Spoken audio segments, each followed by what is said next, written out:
Today, I'm going to tell you two stories that really have shock endings. I mean, the plot twists in both these stories are absolutely worth waiting for.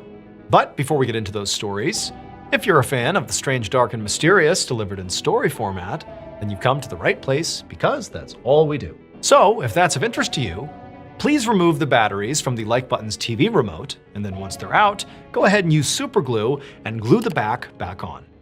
Also, please subscribe to our channel and turn on all notifications so you don't miss any of our weekly uploads. Okay, let's get into today's stories.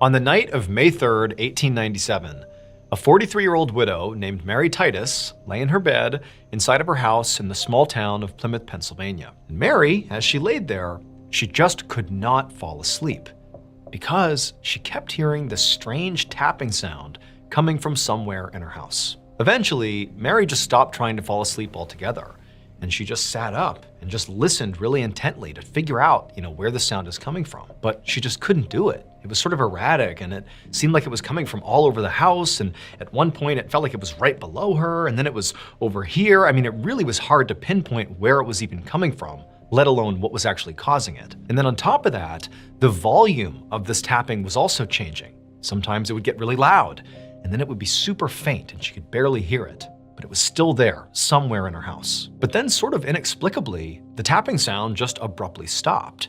Mary is sitting up in bed, it's 2, 3 in the morning, and it's just silence in her house. And at that point, Mary told herself, okay, well, clearly it was some animal, or maybe it's a branch tapping on the outside of her house or something. She's rationalizing the sound. It's gone now, so it can't be harmful, and I should just stop thinking about it and actually go to sleep now. But shortly after laying her head back down on the pillow, when she was almost asleep, she started hearing this sound again. And again, she just could not tell where it was coming from. Now, Mary, she was a widow, but she did have somebody else who lived with her in the house. It was her daughter, her 18-year-old daughter, whose name was Cora. Cora's father and Mary's husband had passed away tragically 11 years earlier in this terrible mining explosion.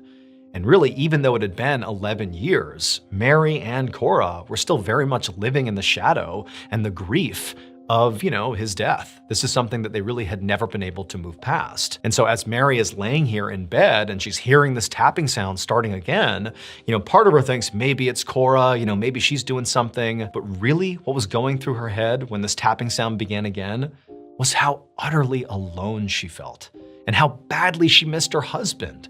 Like she really just wished he was here because then she would have told him, hey, go investigate. I'm gonna stay here. You go make sure the house is safe. But obviously he was gone. He'd been gone for over a decade. And so eventually, even though Mary really didn't want to get up and go look for this tapping sound because truthfully, she was just scared at this point, but she's thinking about her daughter, Cora, who's downstairs and heaven forbid there's some problem in the house. Maybe an animal has literally gotten into the house and it could be hazardous.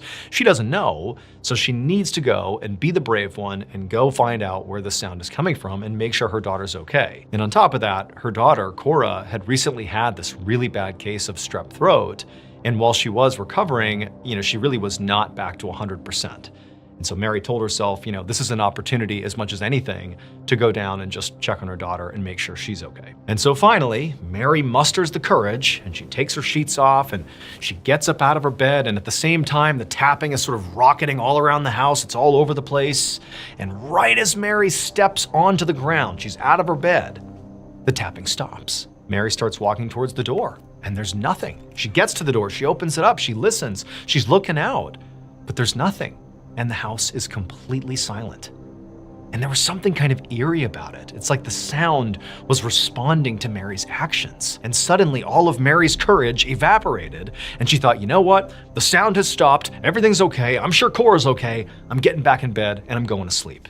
And that's what she did. She rushed back to her bed. She did not go check on Cora. She just got under the sheets, pulled him up to her chin, and just hoped the sound wouldn't come back. And it didn't. And eventually, Mary fell asleep. The following morning, when Mary woke up, she immediately kind of took stock and realized, okay, I'm okay. Everything seems fine in the house. She listened and didn't hear any knocking sounds. And She quickly got up, she got dressed, she went downstairs into the kitchen, and Cora was actually already down there doing some needlepoint, and she seemed perfectly fine, albeit still recovering from her strep throat. But she was okay. She was in the kitchen in good spirits. And so Mary just kind of, breathed a sigh of relief here. Even though, again, she really has no idea what that tapping was. She has no idea if it was sinister or not. This could be totally benign. But there was just something uneasy about it. And so it was just really nice to come down here and have life be totally normal. And so pretty quickly, Mary just fell into her everyday routine.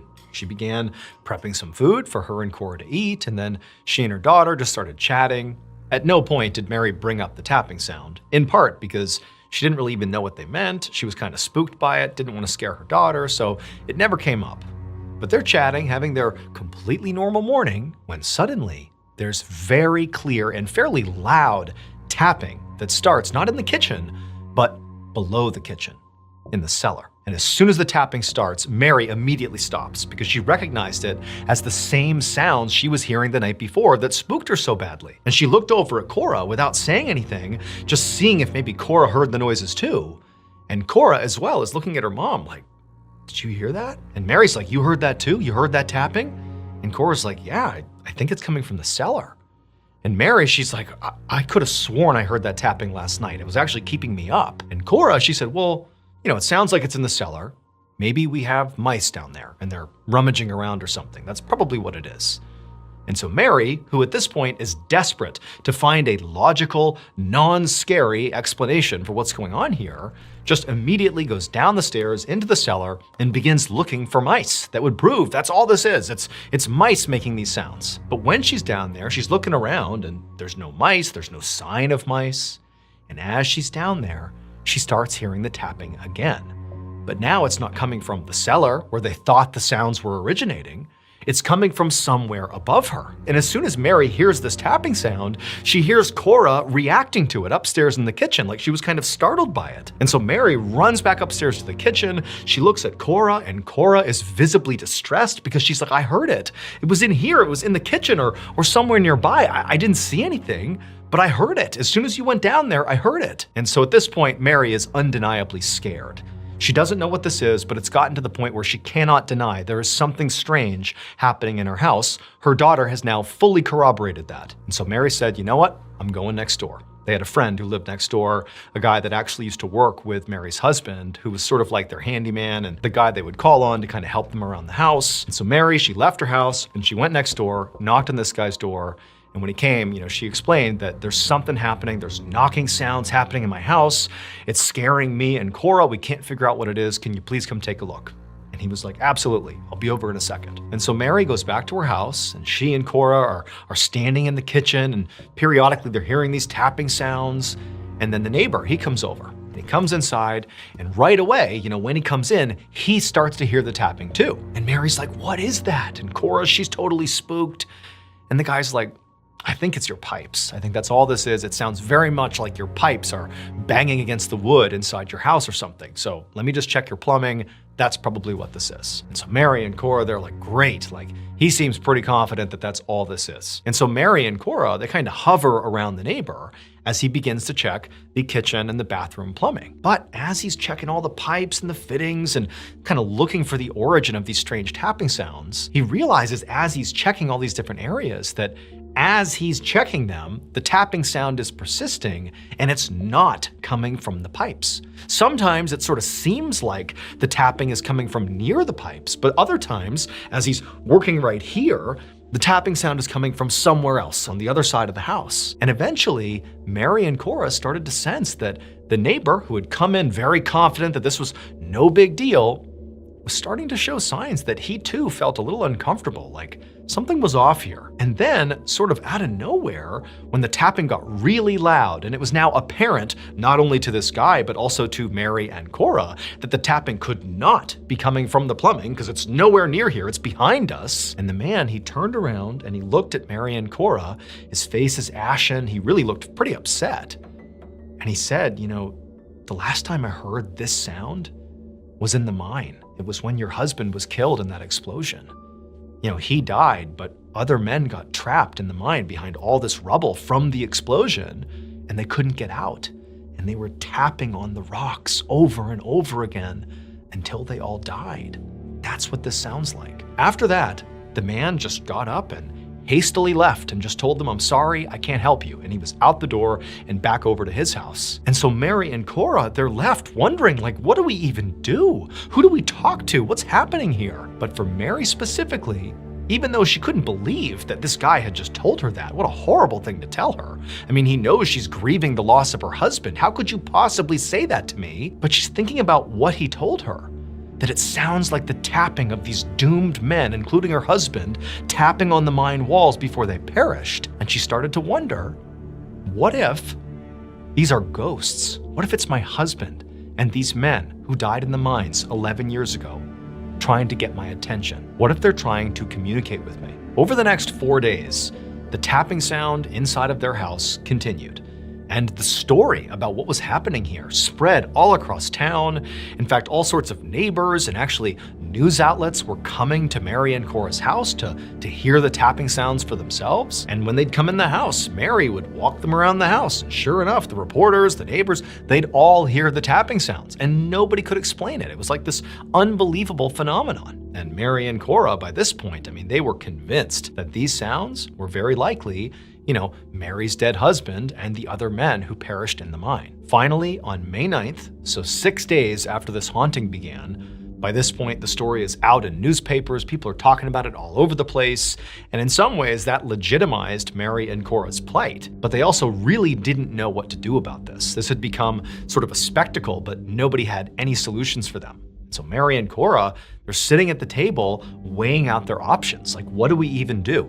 Even if this is, our dead husband, our dead father trying to communicate with us, we can't live with this. This is kind of terrifying. And if it just goes on and on, do we eventually move? And so they're having that kind of discussion. And as they're sitting at the kitchen table, suddenly the tapping starts again. Except now, the tapping sound is so close. It's practically on top of Mary and Cora, so much so that their conversation immediately stopped when this tapping started.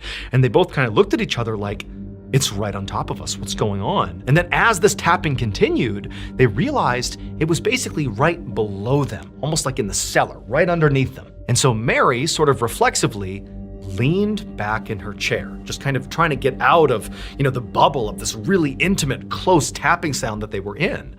And as she's sitting back, she saw something she had never noticed before. And immediately, she understood what was going on. It would turn out the tapping sounds that were plaguing Mary and Cora were not being caused by Mary's dead husband or the other men that died in the mines 11 years ago. However, the actual origin of these tapping sounds was in some ways equally as bizarre. So Cora had recently had a bad case of strep throat, and she was doing better, but she still was feeling kind of under the weather. And that was in part because the bacteria that causes strep throat was still in her system. And that same bacteria is also responsible for causing a totally different condition known as Sydenham's chorea, which Cora also had. In fact, she had it likely at the same time that she had strep throat. And Sydenham's chorea has a very different set of symptoms to strep throat. This condition, which is also known as the dancing plague, causes your body to have these involuntary movements that the person who has this condition is often totally unaware of. These people can flail around suddenly and not even know they're doing it. And so what was happening is Cora was making the tapping sound, but had no idea she was making the tapping sound because it was being caused by Sydenham's chorea. Now, it seems like, well, how didn't Mary catch on that her own daughter is tapping her feet or flicking her hand and causing this tapping sound? Well, the reality was, when the tapping first started, a lot of times Mary was not in the same room as her daughter. And her daughter did not know she was making the tapping sounds. So her daughter is genuinely scared of the tapping sounds because she doesn't know she's making them. And Mary doesn't know it's her daughter making them. And so combined, they're like, oh my gosh, what's happening in our house? And then before long, they had kind of gone down this path of, it's my dead husband, it's my dead father, he's the one making these sounds. And then it's like they had tunnel vision, as did all the other neighbors, as did the reporters. Everybody wanted this in some ways to be a haunting. And so nobody's checking to see if maybe Cora is tapping her feet or hands and creating these tapping sounds, because again, Cora was fully convinced she was not making those sounds. But then finally, when she and her mom were sitting at the table discussing what they were gonna do 6 days after the haunting began, and they hear this really intense, close tapping sound, when Mary kind of leaned back to kind of take stock of the room and figure out what was going on, she noticed under the table Cora's foot stomping on the ground. Cora didn't know it was Sydenham's Korea.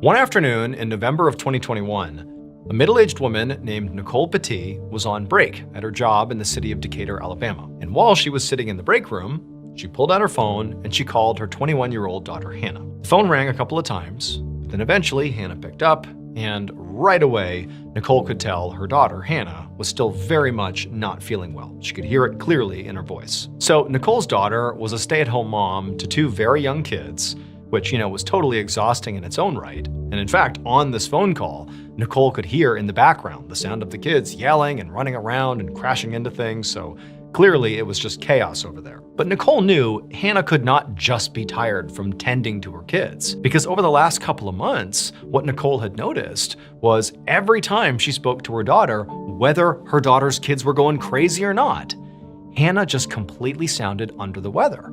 And in fact, Hannah often was complaining, again over the past few months, of not only feeling a deep exhaustion, but also of feeling really dizzy and nauseous. Now, over the past few months, Nicole had been telling her daughter, you have to go see a doctor. This is not normal. This is not just parenting fatigue. Something is off. You need to go get looked at. But Hannah, who was known to be very, very tough and, generally didn't really go to the doctor much, she said to her mom, I'm fine, I'm just exhausted from the kids, it's no big deal. And so she kind of pushed that idea aside. And so this time, as Nicole's talking to her daughter, and she can clearly hear that her daughter is not better, she's still feeling awful, she knew trying to push her daughter to go see the doctor wasn't gonna work. So instead, she said, okay, Hannah, when's Brian gonna be home? Brian was Hannah's husband. And Hannah just sighed and she said, no, he's not home yet, I don't know when he's gonna be here. So for the most part, Brian was, a very active parent and husband, but he also was a very successful chiropractor. And in fact, he had had so much success at his private practice that recently he'd even been able to fully renovate his building. And so with this new building and all this extra space and all this new staff, he was working even more than usual, which, financially was great for the family. But it meant he basically was absent all the time. And so it had become kind of commonplace that Brian was nowhere to be seen. It was kind of Hannah alone with the kids and this mystery illness she was suffering from. Now, Nicole obviously understood the nuance here. She knew that, Brian's practice was very important, not just to him, but to Hannah and their family. And so instead of, being upset with Brian, Nicole had tried very hard to make herself available to her daughter, to take care of her kids, to help her out whenever she could. But there was a limit to how much Nicole could help, because Nicole also worked full-time. And so she couldn't just be around all the time to help with her daughter. Like today, she was working. She wished she wasn't, so she could go be with her daughter, but that was just the way it was. For the next couple of minutes, Nicole and Hannah just chatted like mother and daughter. And then at some point towards the end of the call, like Nicole always did, she told her daughter, hey, I really think you ought to go to the doctor. If you tell me what day you're gonna go and you make an appointment, I'll go over and take care of your kids. I'll even take you to the appointment, whatever you need. Don't let logistics be the reason you don't see a doctor. Whatever you need, you let me know and I will help you if I can. I'll flex my schedule to accommodate yours. But like Hannah always did, she just kind of brushed off her mom and said, okay, maybe I'll go see a doctor. I don't know, but I think I'm gonna be fine. I'm gonna rest, I'm gonna take vitamins, I'm gonna eat well, I'm gonna do all the things, and I'm sure this will pass. Nicole sighed when she heard this, because basically she hears her daughter saying, I'm not going to the doctor still. But Nicole didn't argue. She just told her daughter that she loved her and she would see her soon, and then the two hung up. Over the next few weeks, Hannah continued to feel completely awful, nauseous, dizzy. All of her symptoms persisted and in some ways even got worse. But no matter how much pressure was put on her, namely by her mom, to go see a doctor, Hannah didn't. She really had convinced herself that this was just, parenting fatigue and that she would just get through it, and she would be fine, which again was sort of very much her personality. She was this tough, hard-charging woman. She was going to just grit this one out. But then finally, in January of 2022, so now it's been months and months of Hannah having these symptoms and her mom basically begging her to go see a doctor. And by this point, Hannah can't argue with the fact that she is basically falling apart. She's lost so much weight, she actually can't even walk around her house anymore. She literally sits on a swivel chair, like a desk chair, and just pushes herself around the house. I mean, she is absolutely sick, and it's something that she can't even deny anymore. And so finally, in January of 2022, Hannah says, okay, Mom, I'll go to the hospital. Nicole, in some ways, was incredibly relieved that finally her daughter is doing the thing she should have done a long time ago. And then also, Nicole was just so annoyed with her daughter. Like, why didn't you go sooner? This is so silly. But regardless, Nicole's like, great. She tells her daughter, I'm gonna come over, pick you up, I'm gonna take you to the hospital, I'll be there with you. And so she goes over to Hannah's house, and when she gets there, Hannah in her chair wheels over to the door, and Hannah looks awful. She looks like she weighs less than 100 pounds, she's so pale, her hair looks like it's falling out. I mean, she looks absolutely sick. She looks like there's something seriously wrong with her. But Nicole, she just takes her daughter and assists her down the stairs, puts her in the car. She also gets her kids and brings them along as well, and they drive to the hospital. And when they get there, eventually Hannah is brought into an exam room along with Nicole and the kids, and a nurse comes in and they begin checking Hannah's vital signs and asking her some questions, and they also weighed Hannah. And eventually, after that was done, the nurse told Hannah that, hey, you only weigh 84 pounds. This is way below what's considered healthy. This is like an emergency. And based on the other things you're telling me about over the last few months having these symptoms, I'm worried you might actually have stomach cancer. Now, even though Nicole had anticipated that something seriously was wrong with her daughter, it still hit her like a freight train to hear that her 21-year-old daughter had stomach cancer. I mean, she'd never even heard of somebody that young having stomach cancer. And when Nicole looked over at her daughter, Hannah too was horrified. I mean, for her, she still believed this was all just gonna pass. Whatever this is, it'll go away. But obviously, stomach cancer is not something that just goes away. A couple minutes later, a doctor came in the room and explained to Hannah and Nicole that the next step here was to test Hannah to see if she actually had stomach cancer. Now, the doctor said it was entirely possible this could be something else, but again, based on all the symptoms you've described and the sudden extreme weight loss, unfortunately, this really does appear to be stomach cancer. But we're gonna check, and in a couple of days, we should have an answer. And so Nicole and Hannah, despite obviously being shocked and scared, they both said, whatever we need to do, that's what we're gonna do. A few days later, Nicole was at home when her phone rang, and it was her daughter calling. Now, to this point, Hannah had gone in and begun doing some of the tests to see if she had stomach cancer, and they were waiting for some of the results to come back. And so when Nicole saw this call coming in, she's thinking, oh my goodness, this could be it. I could be getting the call where Hannah has been told one way or the other about this being stomach cancer. And so with quite a bit of anxiety, Nicole answered the phone. And when she heard her daughter was not telling her about test results.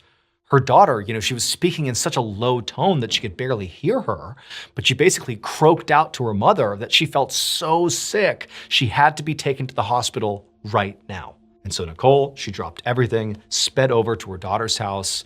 And when she found Hannah inside, it was like Hannah could barely move. She was so fatigued. She was so sick, so pale, so skinny and malnourished.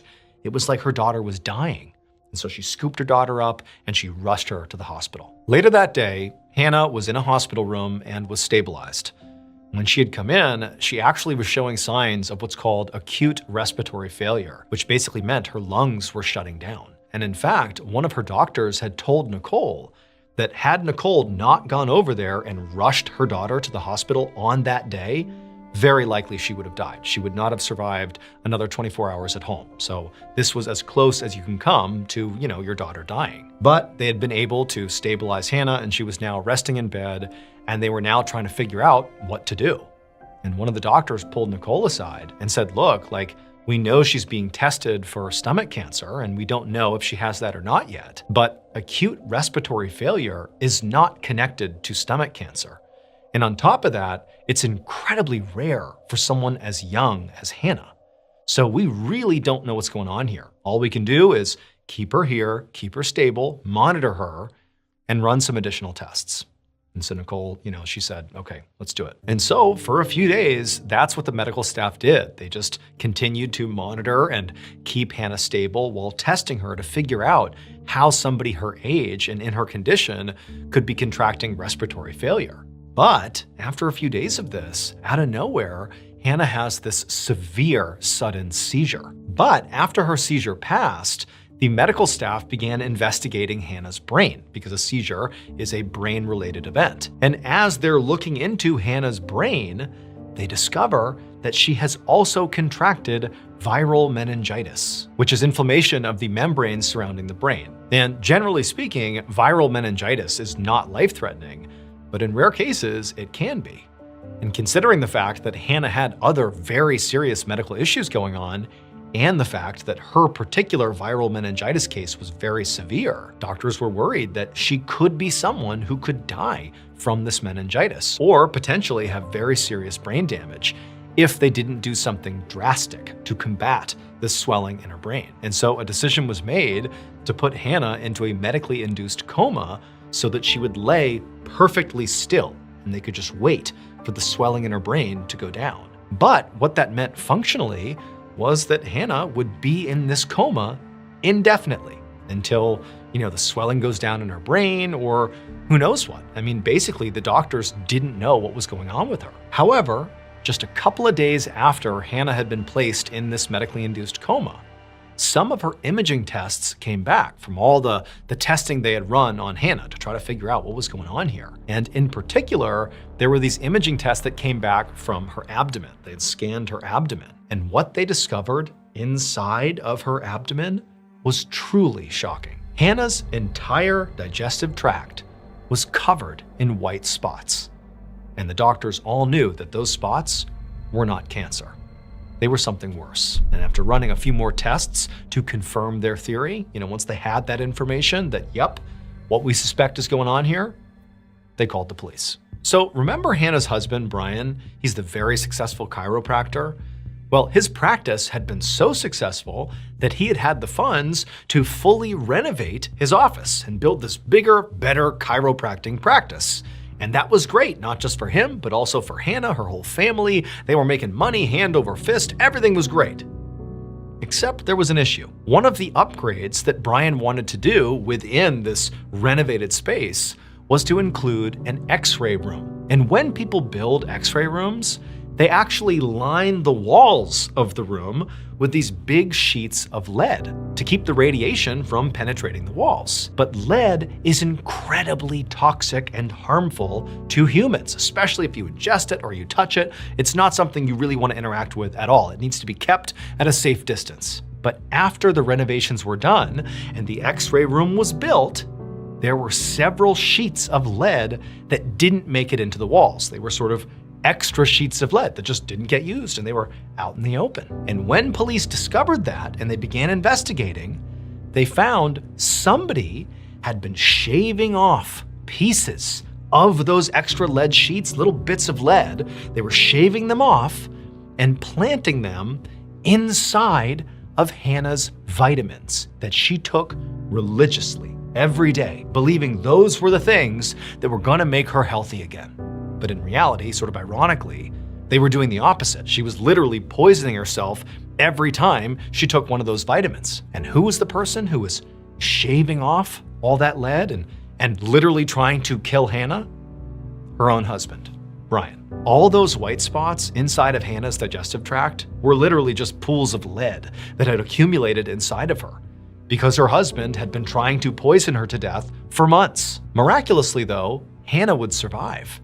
After nearly 2 months in a medically induced coma, Hannah was healthy enough to be woken up and got to go back home with her kids. As for Brian, he was arrested, found guilty of attempted murder, and sentenced to life in prison. His motive was the $1.3 million in life insurance policies that he had taken out on Hannah.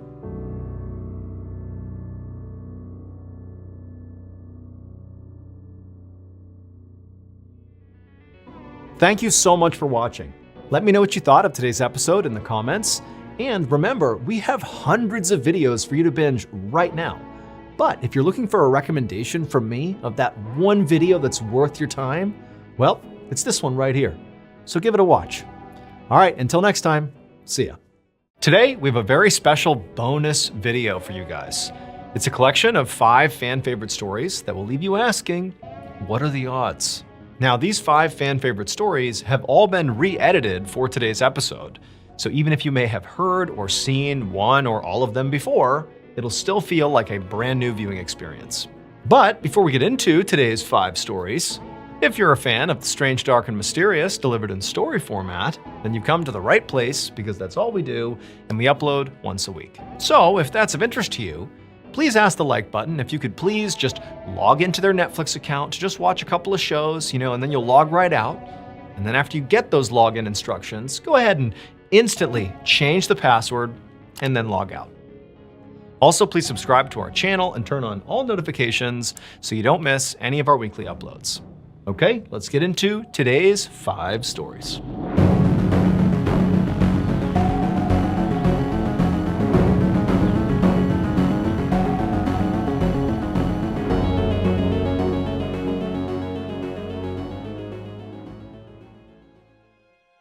In 2007, 60-year-old Michael Dick was living in Bow, East London with his wife and 2 daughters. While his life was not exactly exciting, it was good. He lived in a quiet and safe neighborhood, and Michael, who used to be a carpenter, was now semi-retired and got to spend the bulk of his time with his friends and family. But that year, something really started to bother him. 10 years prior, Michael had split up with his first wife, and after their divorce was finalized, his ex-wife and the daughter they had together, her name was Lisa, and she was 21 at the time, those 2 stayed in the family home in Sudbury, England, and Michael moved south about an hour and a half to Bow, East London. The divorce had been quite messy, and so Michael had not only lost touch with his ex-wife, he had also lost touch with Lisa. And so fast forward 10 years back to 2007, and Michael and Lisa had not spoken since the divorce, and Michael found himself suddenly feeling this unbelievable wave of grief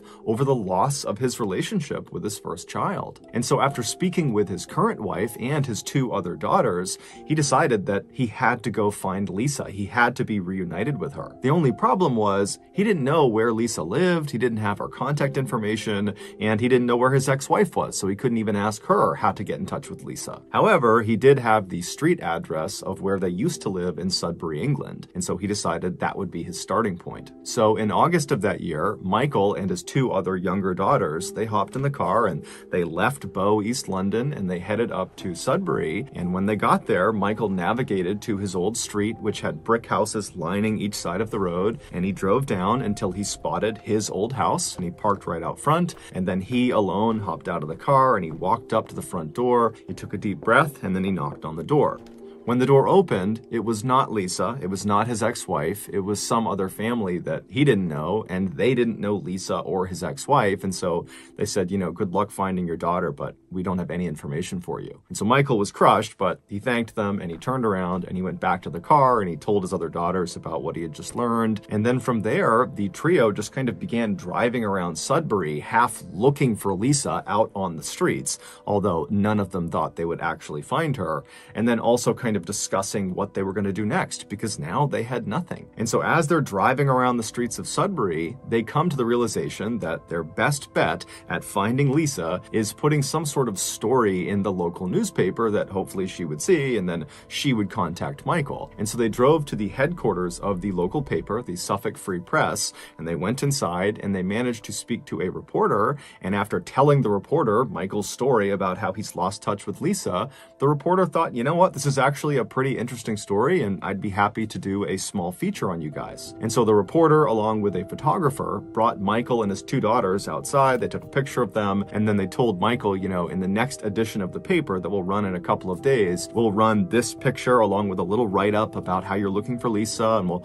put your contact information in there, and hopefully she sees it and she reaches out to you, and you can be reunited and live happily ever after. And so Michael thanked the reporter and the photographer, and then he and his other 2 daughters hopped in the car and headed back to Bow, East London. In 2007, at the same time that Michael was beginning his search for Lisa, Lisa was actually beginning to think, you know what, I want to go find my dad. Lisa was now 31 years old. She had 3 kids of her own. She was married. She had moved out of Sudbury to a neighboring town. And she was thinking, you know, I really want to have a relationship with my dad again so that my kids can have a relationship with him. And so she began speaking with her mother and with friends about how she should go about finding her dad, because like Michael, she didn't have his contact information. She didn't have a phone number. She didn't know anyone who would. And then when she went on social media to look for him, he wasn't on there. And so she was kind of at a loss. Then one day in August, she was at her office and she was in the break room and she saw a copy of the Suffolk Free Press sitting out on the coffee table. So she picked it up and she began flipping through the pages. And then suddenly she stopped when she saw a picture of herself. She saw her and her mother walking along the streets of Sudbury. She had been in Sudbury just a couple of days ago to talk to her mom about finding her dad and kind of strategies for how to go about doing that. And then Lisa glanced at the caption for this photo and she nearly fell off of her chair. The man and the 2 girls who were the main focus of this photo that Lisa was in were her father and her 2 stepsisters. She just didn't recognize them. She just saw herself in the back of this photo. So purely by chance, after being apart for over a decade, on the only day that Lisa happened to be in Sudbury talking to her mom about finding her father, she was literally 100 feet behind her father and her stepsisters as they were looking for her and putting out this ad in the paper to hopefully find her. And this one photo that the photographer took captured all of them in the same frame. Lisa would, of course, read the article and get her father's contact information. She would reach out, and initially Michael actually thought it was a scam and didn't believe this was actually Lisa calling to say, I found myself in the picture of you in Sudbury. But eventually he was convinced and he drove right out to Sudbury and he got a chance to meet his grandkids for the first time. And today he and Lisa are still in touch.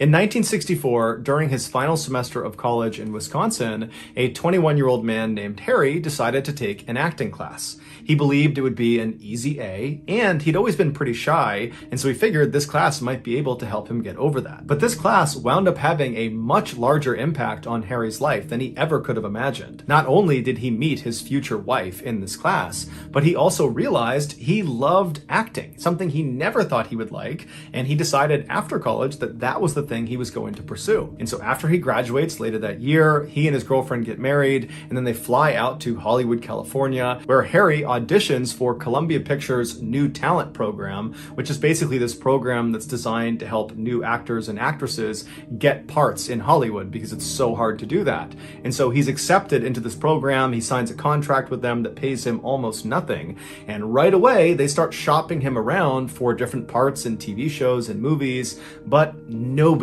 is interested in Harry. Nobody. The only roles he was getting were incredibly minor and usually non-speaking, and so it was really not advancing his career. Then, in 1966, so 2 years after he and his wife had arrived in Hollywood, Harry received what seemed like his first big break. He was offered a speaking role in a movie, although it was a very minor role. It was a 60-second bit where Harry basically walked on screen in this hotel, and he started calling out for a particular guest, and when he finds this guest, he walks up and gives him a piece of paper, and then he leaves. So it's a forgettable scene, but it's a real scene in a real movie. And so this was a big deal for Harry. And so after Harry goes over to the studio and he films this whole scene and it's all done, he goes back over to the headquarters of the New Talent Program at Columbia Pictures. And as soon as he goes inside, one of the producers that was in charge of this New Talent Program, who had apparently had a chance already to see this 60-second scene in this movie that Harry was in, he calls Harry over and asks him to go up to his office for a second.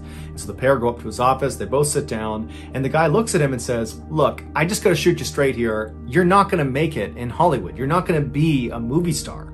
When Tony Curtis was told to carry groceries across this room in one of his first movies, everybody knew right away as he's carrying those groceries that guy, he's gonna be a movie star. You could see it in the scene, even though all he was doing was carrying groceries. And when you did your scene as the bellhop walking around the hotel, I just didn't see it. You don't have the X factor. You're not gonna be a movie star. For reference, Tony Curtis, the guy this producer was referencing, was a huge movie star in the 1950s and 1960s. And so Harry, after getting this horrible comment made about him, he pauses for a second, and then he leans across the table and looks at this producer and squints his eyes and says, you know, if Tony was such a good actor, shouldn't we have believed he was just a grocery delivery boy, not a movie star? And at this totally smart aleck remark, the producer fired Harry on the spot. Harry would go on to sign a similar new talent program deal with Universal Studios, but again, he could not get a real part to save his life. And the feedback he finally got was, Harry, you're just not pretty enough, and you're not really that talented. By the mid-1970s, Harry was in his mid-30s, and while he still aspired to be an actor and wanted to be an actor, he was making almost no money from acting. And so he decided, instead of acting, he was going to become a carpenter. That was going to be his full-time job, despite the fact he knew nothing about carpentry. And so he literally, just because he has this interest in carpentry, goes to the library and checks out all these how to be a carpenter books. And over the next couple of weeks, he studies these books and does a couple projects around his own house. And then finally, he just felt confident enough, or he was just desperate enough for money, that he began going around to his network and asking people in Hollywood if they needed some woodworking, if they needed help from a carpenter. And surprisingly, lots of people took him up on his offer and they hired him to be their carpenter. And before long, Harry was dubbed the Carpenter to the Stars, which was kind of ironic because he actually was not a very good carpenter, and he was regularly seen on the job, literally holding a book, teaching him how to be a carpenter while doing the carpentry with his other hand. In 1976, Harry was a full-fledged carpenter and had been for about a year when one of his very close friends named Fred Roos, who was a casting director and film producer, gave him a call and told him he had a very unique opportunity for him. Now, at this point, Harry was not looking for any more acting roles. He kind of figured that ship has sailed, even though he wishes he could be an actor. At this point, he had a wife, he had 2 sons, and so he's thinking, I gotta just keep doing this carpentry thing because I gotta pay the bills. So he says to Fred, you know, I appreciate the offer of whatever this is, but if it has to do with acting, you know, I'm just not interested. And Fred, who was one of the very few people in Hollywood who fundamentally believed Harry was destined to be a star, told Harry, no, this is different. This is not a pure go out and try out for the part and hope for the best. This is like, put yourself in a good position and maybe somebody will discover you're as talented as you really are. And so Harry's like, okay, tell me about this opportunity, you know, I'm interested. And so Fred explained there was this really talented and eccentric film director who was trying to cast an upcoming movie. And the way he went about casting for movies was a little bit strange. Instead of having each of the actors and actresses show up and individually audition for their parts, he would group batches of actors and actresses and he would have them audition as a group, because that way he could tell if there was chemistry amongst some of the actors and actresses, and he could gauge their individual talent. And so he had all these groups already planned out, but one of the groups was missing one male actor. Somebody had dropped out at the last minute and was not going to be there on the day of the audition. And so when Fred Roos heard through the grapevine that this director was going to be short this one person, he immediately reached out to the director and said, hey, I got your guy. There's this guy, Harry. He's done a little bit of acting. He's incredibly talented. You got to give him a chance. You know, at the minimum, he can come in there and he can at least just read the lines and help you do this audition, but I know he's available that day and I know he would love to help. And so this director tells Fred, okay, thank you. I'd love to have him come down, but stress to him, he is not auditioning for any part in this movie. I'm not bringing in some person and just throwing them in. It takes me a long time to find people that I want to audition, and he is not one of them. He is just there to facilitate the audition. He's just going to read the lines so the other people in his group can do their audition. And so after Fred stopped explaining this situation, Harry was actually kind of annoyed. He was annoyed that Fred had basically already volunteered him, and so he couldn't really even say no without making Fred look bad. And he didn't like the idea that this was basically a waste of his time. He was being asked to go read lines, but not even try out. So how was this even an opportunity? But Fred told him, look, worst case scenario, you meet some pretty powerful people in Hollywood. This director's a big deal. The people there are going to be big deals in Hollywood. So you'll meet them and maybe they will recognize your talent. Or maybe you get some new clients for your carpentry business. So no matter what, you get something out of it. And so finally, Harry says, okay, fine, I'll go do this thing. And so Harry goes to this audition, he's handed the script, and he's reminded repeatedly to not attempt to audition. Don't try to act, just read the lines. I don't care if you're monotone, you just read these lines because you're not auditioning. Everybody else is, you're not. Is that clear? And Harry's like, yes, I get it. I'm just reading the lines. And so Harry sits down and he starts reading the lines and he's trying to do what they told him to do, but the way he was actually feeling and his actual personality began seeping through. He started coming off as this really grumpy and sarcastic guy that just didn't care about anybody there. He was just totally bitter that he was in the situation he was in. And apparently, this is exactly what the director was looking for in one of the characters he was trying to cast. That kind of nonchalant, bravado, macho, alpha type guy who just didn't care about anybody. And so over the course of the day, as he's reading the script over and over again, not caring at all about how he's performing, he's just simply reading these lines and just being himself, he was actually doing this amazing job portraying one of the characters. And so they let Harry go the whole day. No one told him they were looking at him as a potential character. And then at the end of the day, when Harry was about to just throw the script in the trash and leave without talking to anyone, the film director, better known as George Lucas, walks up to Harry, better known as Harrison Ford, and says, wait a minute, I was wrong. You are perfect for this movie, Star Wars. You need to play Han Solo. And so Harrison Ford said, all right, I'll play Han Solo. And that role as Han Solo propelled Harrison Ford into the megastar that we know him as today. A few years after Harrison had starred in Star Wars and he was this total A-list celebrity, he was at a Hollywood studio in one of their restaurants when one of the waiters walked over to him with the silver tray, and on this silver tray was a single business card. So Harrison reaches over, he grabs the business card, the waiter walks away, and he looks at the card, and handwritten on it is the phrase, "I missed my bet." And he flipped the card over, and it was the name of that producer from the new talent program that had called Harry into his office and said, you're never going to make it in Hollywood and you're fired. It was that guy, and he had apparently sent the waiter over to make amends because he was eating lunch in the same restaurant. And so Harrison would later say in interviews that at the time he got this card, and to this day that he was doing this interview, he said it gave him immense pleasure that when he looked up from this business card and he understood the situation, he knows this guy's in the room somewhere, as he looked around the room, he couldn't recognize the guy because he didn't know what he looked like. He was a nobody. And so instead of wasting any more time looking for this producer, he just looked at the card, chucked it, and went back to eating his lunch.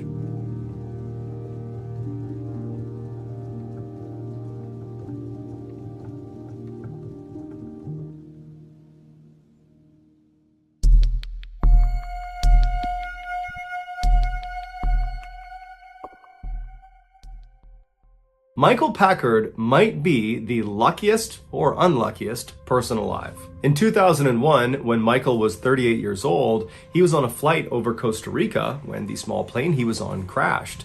The pilot, co-pilot, and a passenger were all killed on impact, but Michael and the 4 other passengers, they survived the crash, but they were all left badly injured and stranded in a very remote section of the jungle. The survivors attempted to use the downed plane's radio equipment to send out a distress signal to try to get someone to come out and help them, but they had no way of knowing if anybody was receiving their signal. And so all they could do was just send it out and then wait and hope somebody found them before they all died. And sure enough, 48 hours after crashing, rescuers were able to hack their way deep into the jungle where Michael and the other survivors were, and they were all saved. While Michael was recovering in the hospital, a doctor told him that based on his injuries, he would not have survived another night out in that jungle. The chances of even being in a plane crash are astronomically low. The odds are about 1 in 5 million, with some places giving odds as low as 1 in 20 million. To put that in perspective, Michael was far more likely to have been struck by lightning, which is about a 1 in 1 million chance, than he was to have been in that plane crash. But that plane crash would not be the last time that Michael defied the odds and did something totally unbelievable. Over the next couple of decades, Michael, who was a commercial diver by trade, would survive not one, but two significant encounters with great white sharks off the coast of California. Some of Michael's friends would not be so lucky. Michael would get lost at sea, like really lost, like treading out in the middle of the ocean with no land in sight for hours lost. But miraculously, a boat would find him and save him again. And Michael would discover the body of a long-time missing person hidden underneath the water about 60 feet down off the coast of Massachusetts. But of all the improbable exploits of Michael's life, none is more unbelievable than what happened to him in 2021, which experts are saying he had about a 1 in 1 trillion chance of experiencing. On the morning of June 11th, 2021, Michael, who was 57 years old at the time, hopped in a boat with his longtime diving partner, Josiah. Once they were all situated and they had all their equipment inside of the boat, they took off and headed for the open waters right off the coast of Cape Cod, Massachusetts, where they planned to do some lobster diving. A popular way to retrieve lobsters is to literally just dive down and by hand pick them up and bring them back to the surface. And so that day, that's what Michael and Josiah planned to do. Once they reached this spot right off the coast, Michael put on all of his scuba diving equipment and hopped in the water. Josiah did not put on any diving equipment because he was not going to be getting in the water for this dive. Instead, he would remain on the boat and help Michael get in and out of the water. He'd pull lobsters up onto the boat, and he was also there in case of an emergency. He could call for help. And so just after 6 a.m., once Michael was in the water and signaled he was good to go, he dove down below, and after a little while, he came back up, but with a relatively small haul of lobsters. And so the two men figured that, well, I guess today is just not a great day for catching lobsters. But regardless, for the next couple of hours, Michael continued to go down and catch as many lobsters as he possibly could. By 8 a.m., Michael had captured approximately 100 pounds of lobsters that were now in the boat.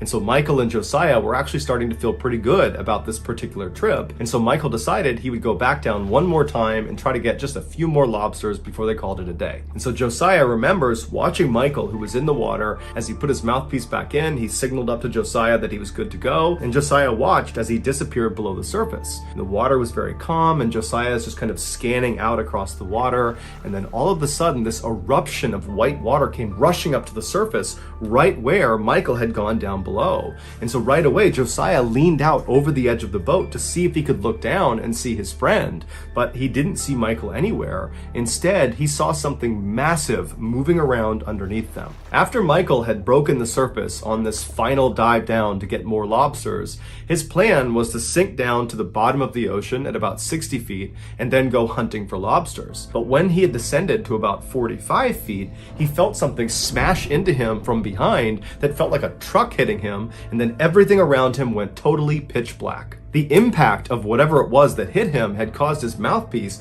to get blown out of his mouth. So he doesn't have air, and he starts fumbling around to find his mouthpiece, but he can't find it. And as he's fumbling around, his hands are making contact with what feels like walls all around him. He was inside of an enclosed space. But when he had touched these walls, they were not normal walls. They were soft, but they were hard at the same time, and they seemed to be moving, like they were pulsating or quivering. The space he was in was fairly large, and it was not completely flooded with water. It was like Michael had slipped into this air pocket. But this air pocket was not stationary. It was moving, and pretty fast, because the water that was inside of it was violently sloshing all around. Michael could hear it slapping up against the walls. As Michael continued to panic and fumble around for his mouthpiece, he started to notice intense pressure on his legs, but he had no idea what was causing it, and because it's pitch black, he couldn't see what it was. Finally, Michael found the line that was connected to his mouthpiece. He jammed it in his mouth and he took a long inhale,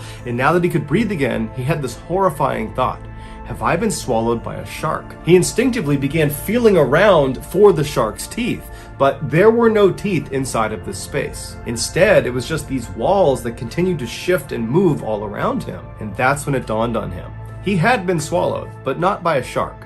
He had been swallowed by a whale. For nearly 45 seconds, Michael was trapped inside the closed mouth of a humpback whale. Despite their enormous size, they can be up to 60 feet long and weigh up to 70,000 pounds, they only eat small fish. So when this particular whale realized Michael was not a tiny fish, it began violently swinging its head side to side to try to dislodge Michael, and that caused that eruption of white water to go to the surface that Josiah saw. And after a few good shakes, Michael was spat out of this whale's mouth. Michael remembers suddenly being in the open water with enough light coming down that he could see around him. The water was very turbulent and churning, and he recalled as he made his way to the surface, looking straight down and seeing the tail fin of this enormous whale swimming away from him. Michael made his way to the surface and he flagged down Josiah, who boated over to him. He pulled him back into the boat, and Michael, who was totally traumatized by what happened, could only say to Josiah that he was inside of it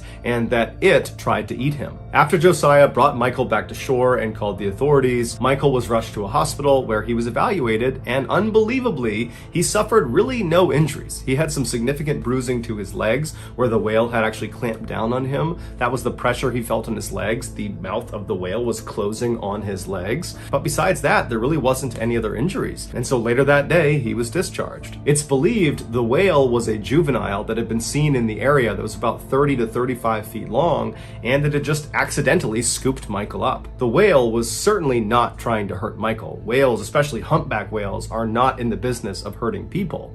But in this exchange with Michael, Michael could have very easily died. He could have drowned or suffocated inside the mouth of this whale, or he could have just died from blunt force trauma.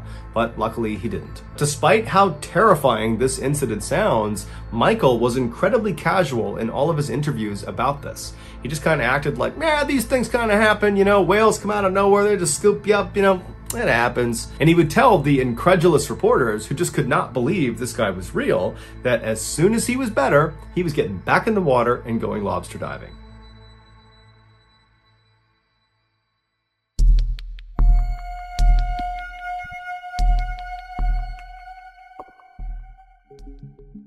On the evening of January 6th, 1982, a man named Harold Bray, who was a sheriff in Jefferson County, Colorado, which is an area just west of Denver, arrived at the Denver airport. Harold was running late because his commute into the airport had been treacherous because Denver and the surrounding areas were all getting pounded by a snowstorm. After running into the terminal and getting checked in and getting through security, he made it to his gate right as they were boarding the plane. Feeling very relieved, Harold joined the queue of other people that were getting on the ramp to go down into the plane, and then just a couple of minutes later, he stepped on board and he found his seat, which was located at the front right side of the plane. He sat down in his seat, he buckled in, and then he grabbed an in-flight magazine from the back pocket of the chair in front of him, and he waited for takeoff. 15 minutes later, as the plane was rumbling down the runway at full speed, Harold looked out the window. So as the plane began to lift off the ground, he watched as the city lights of Denver slowly faded away as they got higher and higher up. But just before their plane entered into the thick cloud that was hovering over that stretch of Colorado, Harold noticed something very odd out of his window. Located just west of Jefferson County, which is where Harold worked, was a 22-mile stretch of road that cut through the Rocky Mountains. It was called the Guanella Pass, and it took motorists up and over this 11,000-foot mountain pass.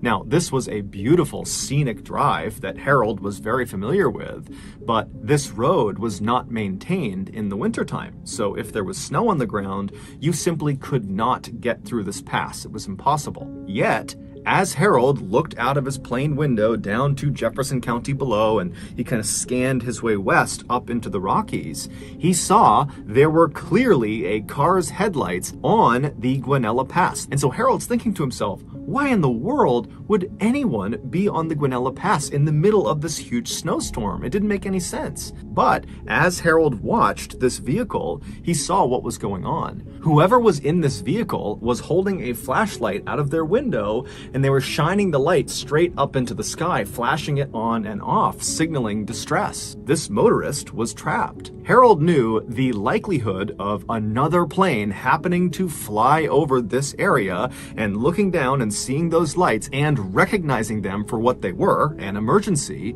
were slim to none. So Harold knew if he didn't act quickly, this motorist was doomed. And so Harold quickly got up from his seat, he climbed over the person next to him, he got into the aisle, and he waved down the attendant, and then after the attendant ran over, Harold explained who he was and why his experience as a sheriff told him that this was an emergency. And so the attendant took him very seriously. They turned around, they went into the cockpit, and they told the pilots, and the pilots used their radios to call down to authorities on the ground. And then just a couple of minutes later, the fire department was dispatched to Guanella Pass. 15 minutes later, the fire chief, a man named Dave Montoya, who was driving in a four-wheel drive SUV, arrived at the start of this 22-mile stretch of mountain pass. And as they're driving through the whipping snow, he sees up ahead the headlights of the stranded vehicle.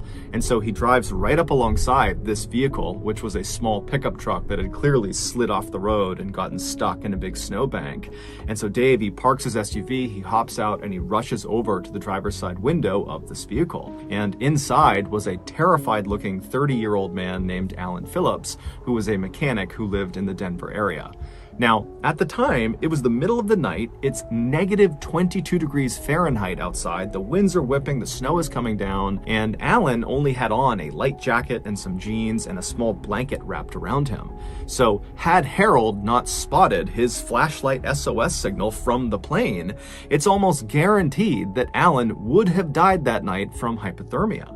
And so when Alan turned and saw Dave standing there, his rescuer, Alan began crying tears of joy and thanking God that he was going to survive. When Dave asked Alan what happened, Alan, who was slightly intoxicated, told Dave that he had gone out drinking at a bar, and then when it was time to come home, he had stupidly decided to drive through the Guanella Pass back to his home, forgetting that this particular stretch of road was not maintained during the winter. When Dave asked Alan how he got this really deep bruise on his cheek, he assumed he got it from crashing off the side of the road, Alan smiled a kind of embarrassed smile and said, "No, actually, after I got stuck, I needed to urinate, and so I got out of the vehicle and I walked a few paces away from my truck and I went to the bathroom, and then when I turned to walk back, the snow was so blinding I couldn't actually see my truck, and I ran to go find it again because I didn't want to be trapped out in the snow, and I ran into the truck face first, and so my cheek hit the door of the truck." And so Dave, he just smiled and said, "Alan,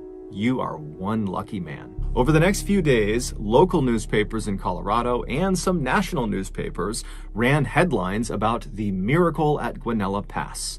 However, as it would turn out, that headline would not age well. 38 years later, in 2020, it was discovered that Alan had lied to Dave about why he was in Guanella Pass. The truth was, earlier in the evening that Alan would eventually get stuck, he had murdered two hitchhikers near Breckenridge, Colorado, roughly 50 miles from the Guanella Pass. Both of these murders had gone cold, but in late 2020, DNA evidence connected Alan to both cases. Several hours before Alan got rescued, he picked up 22-year-old Annette Schnee, who was hitchhiking, and after she got into his truck, it's believed he held her at gunpoint and then put zip tie handcuffs on her wrists, and then we don't really know what happened next, but at some point that night, Annette was taken out of the vehicle and led into the woods, and she was shot in the back, and she was left face down in a stream. A couple of hours after he killed Annette,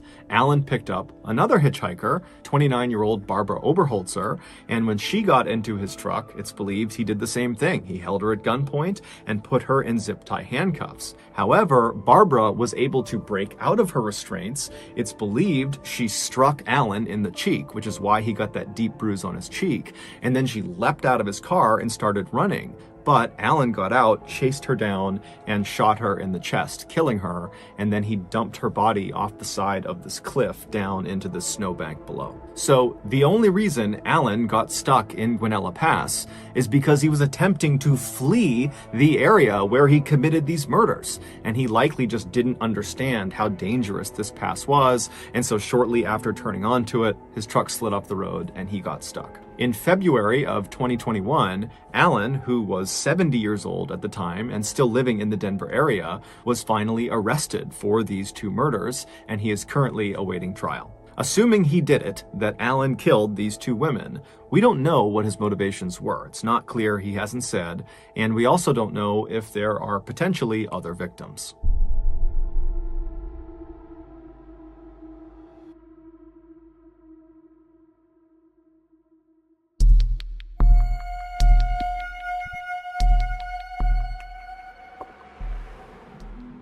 Just after midnight on June 22nd, 1991, Charles Holden was on his way home from work when he decided to stop at a fast food restaurant near his house in Harrington, Delaware. After grabbing a quick bite to eat, Charles left the store and got back in his truck. He turned it on and he was about to drive out of the lot when he stopped because there was this man running towards him, waving, trying to flag him down. So Charles put his truck back in park and he rolled his window down to see what this guy wanted.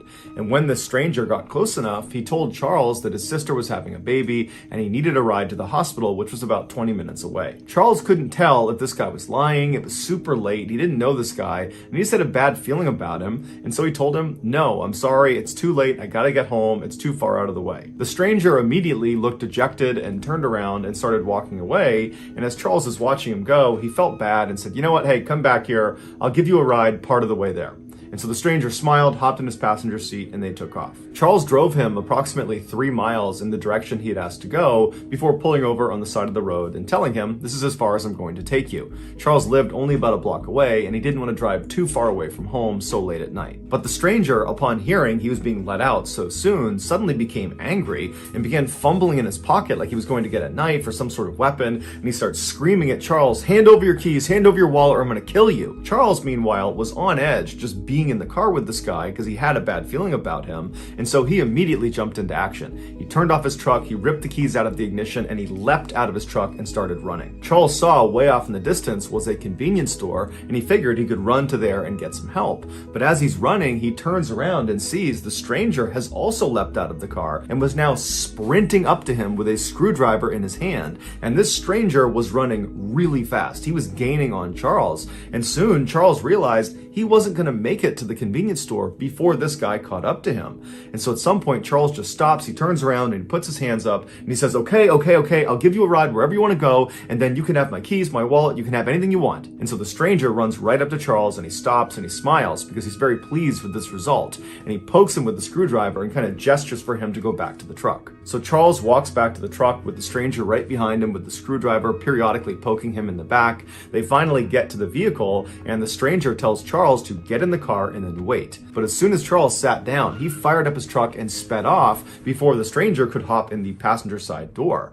And so Charles is flying away from this guy. He looks in his rear view mirror and he can see the guy is chasing after him with a screwdriver held over his head, but he sees the stranger at some point just stops, turns around and walks away. Charles was totally relieved that he had escaped this horrible encounter, and he was thinking about calling the police, but ultimately decided he wouldn't because it was his decision to allow some stranger to get in his car in the middle of the night. And so Charles kind of blamed himself for the whole ordeal. What Charles was concerned about, though, was where he had ditched the stranger was not far from his house, and he was worried if he just turned around and drove right back to his house that this guy could recognize the truck and then follow him to his house, and then who knows what could happen. And so Charles decides he's just going to stay outside of town and drive around for a while to make sure this stranger is long gone by the time he comes back. So after about an hour of doing just that, driving around outside of town, Charles goes back into Harrington, Delaware, and he gets on his street, and he's shocked when he sees the stranger who had just tried to kill him is walking down the road right in front of him. But luckily, the stranger did not hear or see Charles pull onto his street, and so Charles immediately throws it in reverse and he gets out of there and he drives off. At this point, Charles decides he needs to tell police because he doesn't know if this stranger actually knows him and that maybe he's targeting him and he's waiting for him at his property. And so he calls 911 and he tells the dispatcher about what had happened earlier and how this guy is now lurking around his property. And the dispatcher tells him they'll send an officer out to him. And so a few minutes later, an officer showed up at the payphone where Charles was, and they told Charles they would escort him back to his property. And if the stranger was still out in the area, they would arrest him. And so the two of them made their way back to Charles's property. They get there, the stranger's long gone, and then Charles goes into his house. There's no sign of a break-in. There's no sign that anyone was near his property. And so Charles thanks the officer. He feels totally relieved. But before the officer leaves, he asks him if he wouldn't mind doing a quick sweep of his mother's property. She lived right behind Charles on the other side of some bushes. He told the officer her name was Dorothy. She was 70 years old and she lived alone. And he just wanted to make sure nothing happened to her. So the officer said, no problem, I'll go check in on her. So the officer leaves Charles and goes across his backyard through those bushes into Dorothy's backyard. And right away, he can see the back window on the back door has been smashed and the door itself is slightly ajar. And so the officer draws their pistol and they go up and they enter the house and they look inside. They're yelling for Dorothy, but there's no answer. It's totally dark in the house. It's totally silent. And so after searching the first floor and finding nothing, they make their way up the flight of stairs and they find blood at the top of the landing. And they follow this trail of blood and it brings them into one of the bedrooms where a woman is sprawled out on a bed. It was Dorothy. She had been stabbed to death. It would turn out, after Charles had ditched the stranger and sped off without him, the stranger, whose name was Gilbert Cannon, began looking for a place to sleep, and the house he ultimately selected just happened to be Charles's mother's house. After Gilbert broke in through her back door, he saw Dorothy coming down the steps to confront him, and because he was worried she'd be able to identify him, he attacked her with a screwdriver. Gilbert would later tell police that the attack on Charles was completely random. He was just at this fast food restaurant, he saw Charles get into his truck, and he thought to himself, if I can get in that guy's truck, I bet I can rob him. And then after this failed robbery, when Gilbert is out looking for a place to sleep and he breaks into this house and this woman comes down the stairs that he attacks and kills, he has no idea that this woman, Dorothy, is Charles's mother. The entire night was one big, horrible coincidence. Gilbert would plead guilty to the murder and would be sentenced to life in prison without the possibility of parole.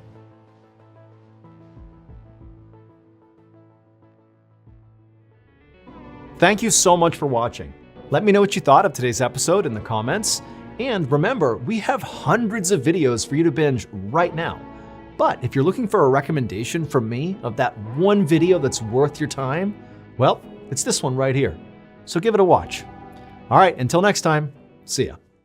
আমি যদি কখনো কোনো ভুল করি আমাকে শুধরে নিও, দূরে সরিয়ে দিও না। এত বছর ধরে যে ছেলেটাকে আমি চিনি, গোছানো দেখি, কোনো দরকার নেই। আপনি হেল্প করবেন না? আপনি ওর কাছে হেল্প করি লাগবে না, আপনি ফ্রেশ আসুন, এটাই অনেক বড় হেল্প। মা যখন এখানে থাকে না তখন মায়ের শাড়িটা আমি রেখে দিই মায়ের গন্ধ অনুভব করার জন্য। নাও আচ্ছা, ও না হয় ছেলে মানুষ, জ্ঞান গরিমা কিছু নাই, কিন্তু তুমি তো মেয়ে মানুষ। হ্যাঁ, এখন এই ফুল চুরি করার অপরাধে সকালে যদি আপনার জেল হয়, জেল হলে। আসসালামু আলাইকুম uncle, good morning. Very very bad morning. কি বলেন? দুইটা বেরে বেরে? তার বেকার ছেলে সংসার করতে যে কষ্ট হচ্ছে সেটা বললেই তো পারো।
সারাটা দিন আমাকে কথা শুনে শুনে কাজ করিয়েছে। আচ্ছা ঠিক আছে, আমার সংসার, আমার কাজ করতে কোনো সমস্যা নেই।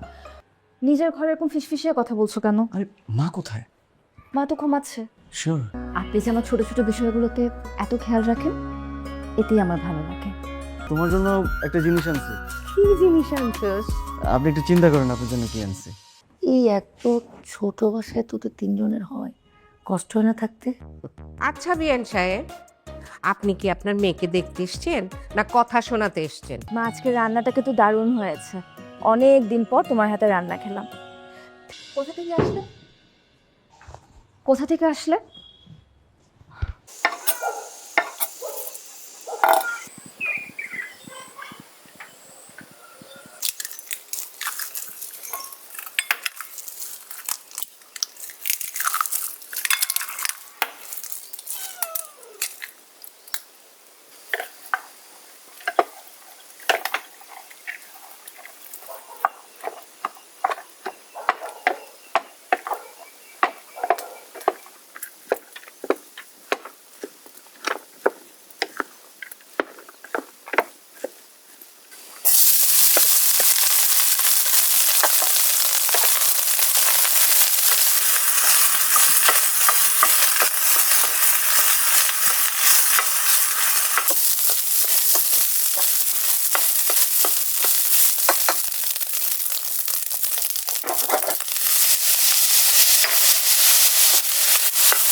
গত 7টা দিন তো দেখলাম, একটাবারও তোমার মুরদ হয়নি উপরে উঠে এসে কথা বলার, সরি বলার। আপনি প্লিজ এখান থেকে চলে যান, আপনি আমাদের মাঝে কথা বলবেন না।